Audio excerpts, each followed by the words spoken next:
শরীয়ী দৃষ্টিকোণ থেকে কোন জিনিস দ্বারা ইফতার করা উত্তম? ইফতার ও সেহরির উত্তম সময় কখন? ইফতার পার্টিতে অংশগ্রহণের শরীয়ী বিধান কি?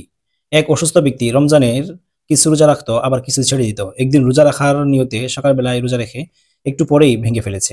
তো উক্ত ব্যক্তির এই রোজার কাজা কাফারা উভয়টা কি দেওয়া ওয়াজিব?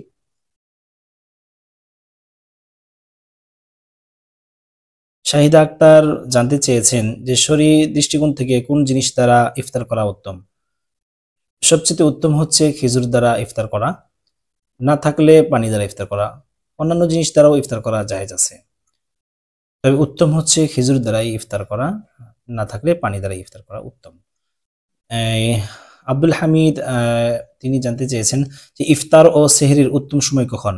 ইফতারের সবচেয়ে উত্তম সময় হচ্ছে যে সূর্যাস্ত হওয়ার সাথে সাথেই, এবং সেহরির উত্তম টাইম হচ্ছে শেষের দিকে, তবে আজানের কিছুক্ষণ পূর্বে সেহরি শেষ করে ফেলা। আব্দুল হামিদ তিনি লিখেছেন যে ইফতার পার্টিতে অংশগ্রহণের শরীয়ী বিধান কি?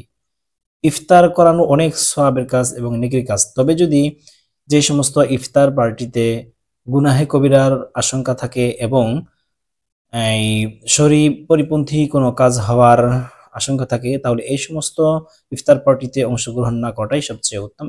আবু বকর নীলফামারী থেকে জানতে চেয়েছেন যে এক অসুস্থ ব্যক্তি রমজানের কিছু রোজা রাখতো, আবার কিছু ছেড়ে দিত। একদিন রোজা রাখার নিয়তে সকালবেলায় রোজা রেখে একটু পরে ভেঙে ফেলেছে। তো উক্ত ব্যক্তির এই রোজার কাজা কাফার উভয়টাই কি ওয়াজিব? না, উভয়টাই ওয়াজিব না, শুধু কাজা করাটা ওয়াজিব, কাফারা দিতে হবে না। কারণ ব্যক্তি আগে থেকে অসুস্থ ছিল, অসুস্থ থাকার কারণে তার উপর রোজা মাফ ছিল।